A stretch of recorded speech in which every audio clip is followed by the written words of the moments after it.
नमस्कार. श्री स्वामी समर्थ सर्वांना. आजच्या व्हिडिओमध्ये तुम्हा सगळ्यांचं खूप खूप स्वागत आहे. स्वामी तुम्हा सगळ्यांना कायम सुखी ठेवो ही स्वामीचरणी प्रार्थना करते आणि आजच्या व्हिडिओला सुरुवात करते. तर आजचा व्हिडिओ असा आहे की आता उद्या आहे सोमवती अमावस्या असल्यामुळे आपल्या घरामध्ये दारिद्र्य येत असेल तर मग त्यावेळेस आपल्याला काय करायचं आहे, आपल्या घरातील दारिद्र्य नष्ट होण्यासाठी आपल्याला पितृदोष असेल तर त्यावेळेस काही गोष्टी घडत असतात. तर एखादी व्यक्ती आहे घरामधील महिला किंवा पुरुष वगैरे असतील तर त्यांना सतत घरामध्ये आळस वगैरे येणे किंवा काम न करण्याची इच्छा होणे किंवा घरातील मुलींचे विवाह जुळून येण्यास सतत काय ना काय अडथळे येणे किंवा जुळून आलेले विवाह मोडणे ह्या ज्या गोष्टी घडत असतात तर त्यावेळेस आपल्या घराला पितृदोष असेल त्यावेळेस पण ह्या गोष्टी घडत असतात. घरामध्ये भरपूर पैसा येतो पण कुठे खर्च होतो हे समजत नाही किंवा घरामध्ये पैसा टिकून राहत नाही. घरामध्ये सतत कर्ज होत असेल तर मग ज्या पण काय आपल्या घरामध्ये अडचणी अडथळे असतील तर त्या अडथळे दूर होण्यासाठी अमावस्येच्या दिवशी आपल्याला आपल्या पूर्वजांची सेवा करणे जास्त महत्त्वाचे आहे. तर आपण दररोज तर आपल्या पूर्वजांचे स्मरण म्हणा किंवा सेवा करत नाही. अमावस्येच्या दिवशी आपल्या पितरांचा वास पृथ्वीवरती असतो म्हणून मग आपल्याला अमावस्येच्या दिवशी आपल्या पूर्वजांना आपले पितर तृप्त व्हावे म्हणून मग आपण आपल्या पितरांचे तर्पण करत असतो, पिंडदान करत असतो, श्राद्ध घालत असतो. तर मग त्याचप्रमाणे आजच्या दिवशी आपल्याला पिंपळाच्या झाडाला काही वस्तू अर्पण करायच्या आहेत. त्याबद्दलचीच माहिती आपण आजच्या व्हिडिओमध्ये घेणार आहोत. तर व्हिडिओ शेवटपर्यंत नक्की बघा. व्हिडिओ आवडला तर व्हिडिओला लाईक करा. चॅनलवर नवीन असाल तर चॅनलला सबस्क्राईब करा.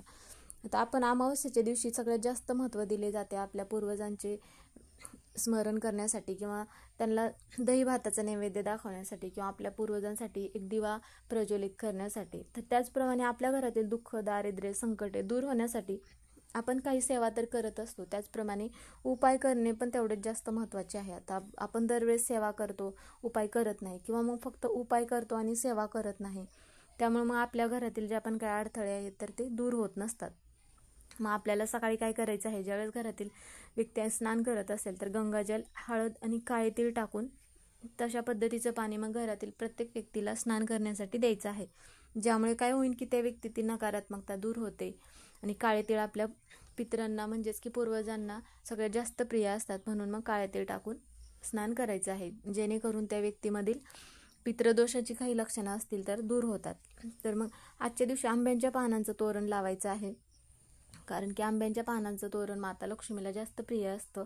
म्हणून आपल्या घरामधील कर्ज वगैरे असेल तर ते दूर होतं आणि मग आपल्या घरातील पैशाच्या अडचणी पण दूर होतात. मग त्याचप्रमाणे आपल्याला उंबरठ्याला हळदीचं लेपन करायचं आहे. हळदीचं लेपन करून झाल्यानंतर एक स्वास्तिक काढायचं आहे कुंकवाने आणि मग आपल्याला आजच्या दिवशी काय करायचं आहे, भगवान श्रीकृष्णाचा वास पिंपळाच्या झाडामध्ये असतो असे म्हटले जाते. म्हणून मग आजार बरे होतात म्हणून भगवान विष्णूंचाही वास असतो पिंपळाच्या झाडांमध्ये, माता लक्ष्मीचाही वास असतो. म्हणून मग आपल्याला काय करायचं आहे, दिवसभरातून कधी पण तुम्ही हा जो आहे पिंपळाच्या झाडाला वस्तू अर्पण करायचे आहेत काही तर त्या कधीही करू शकता, पण सायंकाळी उपाय केल्याने प्रभाव ठरतो. म्हणून मग आपल्याला सायंकाळीच हा उपाय आवर्जून करायचा आहे. तर त्यासाठी आपल्याला काय करायचं आहे, एक तांब्या भरून पाणी घ्यायचं आहे आणि त्यामध्ये काय करायचं आहे, आपल्याला थोडंसं गंगाजल टाकायचं आहे, थोडीशी साखर टाकायची आहे आणि मग हे जे सगळ्या वस्तू आहेत तर मग हे सगळे एकत्र करून आपल्याला जिथे पिंपळाचा वृक्ष असेल तिथे आपल्याला जायचं आहे.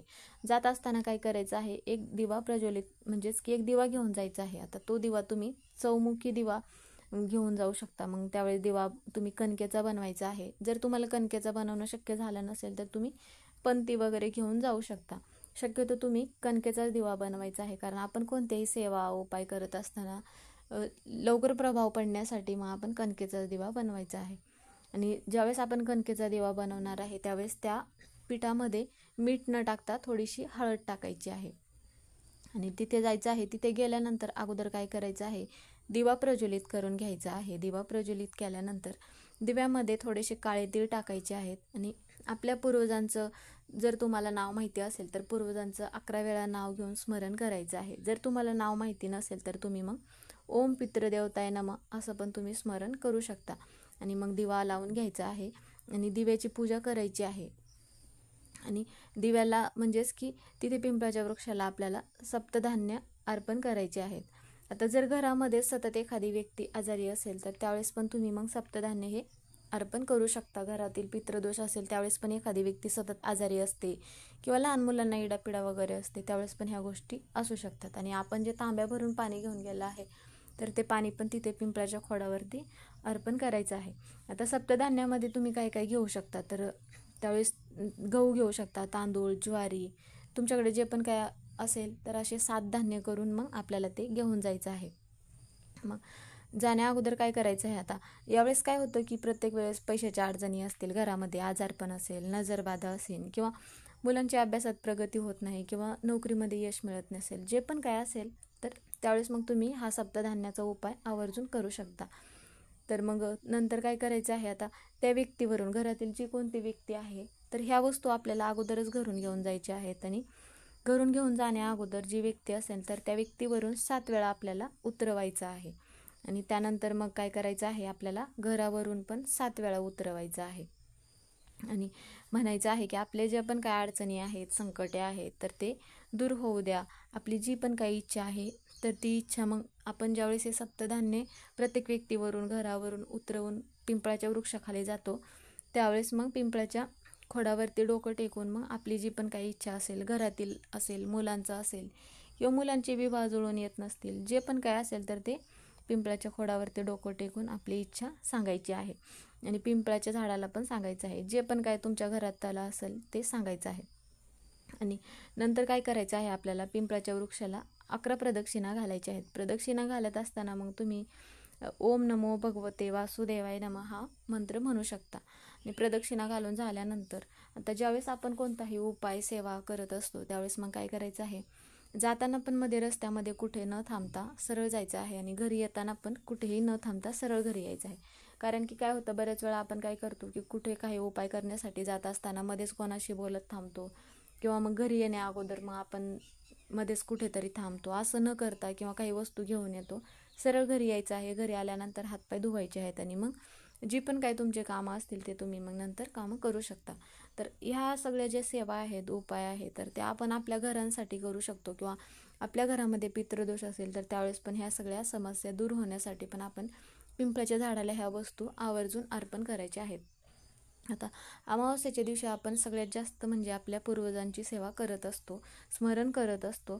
त्याचप्रमाणे आपण आजच्या दिवशी म्हणजे आपल्या मुलांची प्रगती होण्यासाठी, किंवा मुलांमधील नकारात्मकता जी पण काय ऊर्जा आहे तर ते निघून जाण्यासाठी दरवाजाला आपण आंब्यांच्या पानांचं तोरण हे आजच्या दिवशी लावणे सगळ्यात जास्त महत्त्वाचे आहे. कारण की आंब्यांच्या पानांमध्ये माता लक्ष्मीचा वास असतो. आपल्या घरामध्ये कर्ज वगैरे होत असेल, घरामध्ये पैसा टिकून राहत नसेल, तर मग ह्या सगळ्या गोष्टी दूर होण्यासाठी आजच्या दिवशी आवर्जून आंब्यांच्या पानांचं तोरण दरवाजाला लावायचं आहे.